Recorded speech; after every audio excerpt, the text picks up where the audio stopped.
Hello students, hope all is well. In today's class, we are going to discuss the short answer type questions or SAQ from William Wordsworth's poetry composed upon Westminster Bridge. আজকে আমরা composed upon Westminster Bridge যেটি William ওয়ার্ডসওয়ার্থের কবিতা এখান থেকে short answer type question বা SAQ আলোচনা করব। First, we will discuss the previous year questions and answers, and then we will come to the probable questions and answers. প্রথমে আমরা বিগত বছরের প্রশ্ন এবং উত্তর অর্থাৎ 2018, 19 এবং 2020 প্রশ্ন উত্তর নিয়ে আলোচনা করব এবং তারপরে সম্ভাব্য প্রশ্ন উত্তর কি হতে পারে সে নিয়ে আলোচনা করব। So let us begin with 2018. Question: Which city according to Wordsworth is the fairest one? ওয়ার্ডসওয়ার্থের মতে কোন শহরটি সবচেয়ে সুন্দর শহর ছিল? Answer: London city according to Wordsworth is the ফেয়ারেস্ট one. London শহর ওয়ার্ডসওয়ার্থের মতে সবচেয়ে সুন্দর শহর ছিল। Next question: how does Wordsworth describe the beauty of the morning? Wordsworth কিভাবে সকালের যে সৌন্দর্য সেটা ব্যাখ্যা করেছেন?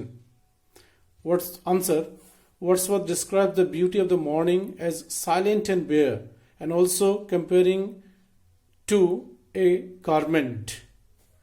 Wordsworth এখানে সকালের যে সৌন্দর্য যেটা একেবারে নিস্তব্ধ এবং উন্মুক্ত সেইটা তিনি ব্যাখ্যা করেছেন এবং এটা ব্যাখ্যা করতে গিয়ে তিনি মর্নিংকে একটি গার্মেন্ট বা পোশাকের সঙ্গে তুলনা করেছেন।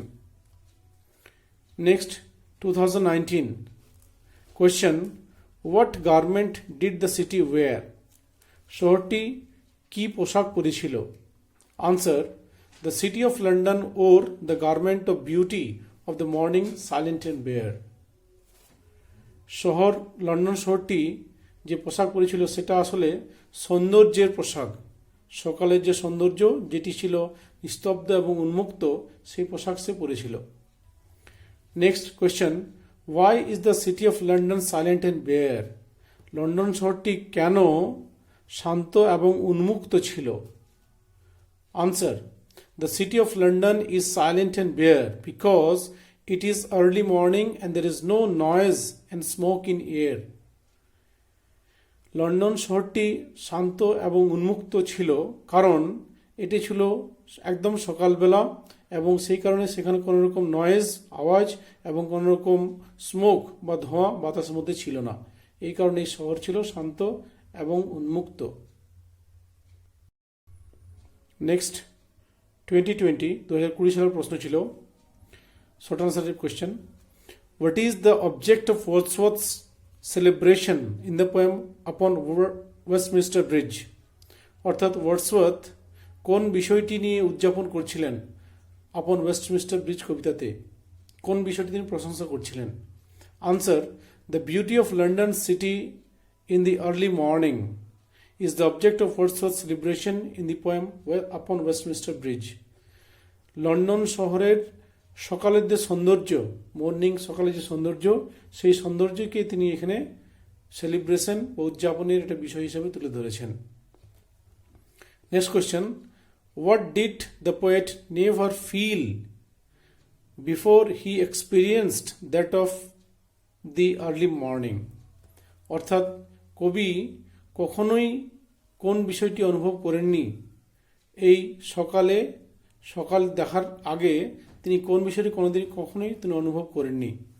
Answer: The poet Wordsworth never felt before a calm so deep as he experienced that of the early morning. অর্থাৎ সেই সকালবেলায় তিনি যা অনুভব করেছিলেন তার মধ্যে সেই বিষয়টা হলো যেটি তিনি কোনোদিনই করেনি, সেটি হলো এই কাম সো ডিপ, এত গভীর শান্ত অবস্থা সেটি তিনি কোনোদিনই সেইটা অনুভব করেনি যেটা তিনি সেই সময় অনুভব করলেন। Next will come to the probable questions and answers. এরপরে আমরা আসবো সম্ভাব্য কি কি প্রশ্ন উত্তর এখান থেকে হতে পারে short answer type questions. Number 1: what can be found open into the fields? অর্থাৎ মাঠের মধ্যে খোলা কি কি জিনিস দেখা যাচ্ছে? Answer: ships, towers, domes, theatres and temples can be found open onto the field. জাহাজ টাওয়ার্স, ডোমস, থিয়েটার্স এবং টেম্পলস, এইগুলো খোলা মাঠের মধ্যে তিনি দেখতে পাচ্ছেন। Question number 2, how does the river glide in this poem? নদী কিভাবে এই কবিতার মধ্যে দিয়ে বয়ে যাচ্ছে, তিনি কিভাবে কবি বলেছেন যে এই কবিতার মধ্যে নদী কিভাবে বয়ে যাচ্ছে। Answer, the river Thames glides at his own sweet will in the poem composed upon Westminster Bridge. এই কবিতায় যে কম্পোজড আপন ওয়েস্টমিনস্টার, এই কবিতায় কবি বলছেন যে নদী, যে টেমস নদী, সেটা নিজের আনন্দে, নিজের মতে বা নিজের উইল অনুযায়ী সে আনন্দে বয়ে যাচ্ছে, এখানে বাধা দেওয়া তার কেউ নেই। Question number 3, why is the heart of the city called mighty? এই শহরের হৃদয়কে কেন শক্তিমান, মাইটি বলা হয়েছে? Answer, the heart of the city of London is called mighty. London শহরের যে হৃদয় তাকে মাইটি বা পাওয়ারফুল বলা হয়েছে কারণ London at the time was the centre of all things. সেই সময় সব কিছুর কেন্দ্রে ছিল লন্ডন শহর, for its industrial revolution and economic affluence, কারণ সেই সময় তার ব্যাপকভাবে উন্নতি লাভ করেছিল ইন্ডাস্ট্রিয়াল রেভলিউশন, অর্থাৎ যেটা যে শিল্প বিপ্লবের জন্য, এবং তার সঙ্গে সঙ্গে অর্থনৈতিক প্রচুর প্রাচুর্য, এই দুটো কারণে, এবং অন্যান্য বিভিন্ন যে সেন্টার অফ অ্যাট্রাকশন হয়েছিল আমাদের লন্ডন শহর, সেই কারণে এখানে তিনি মাইটি বলেছেন। Question number 4, whose first splendour is talked about in this poem? কার প্রথম মহিমার বা দ্যুতির কথা এখানে বলা হয়েছে? Answer, the first splendour of the sun is talked about in the poem composed upon Westminster Bridge, অর্থাৎ ওয়েস্টমিনস্টার ব্রিজ কবিতাতে এখানে সূর্যের প্রথম মহিমার কথা এখানে বলা হয়েছে।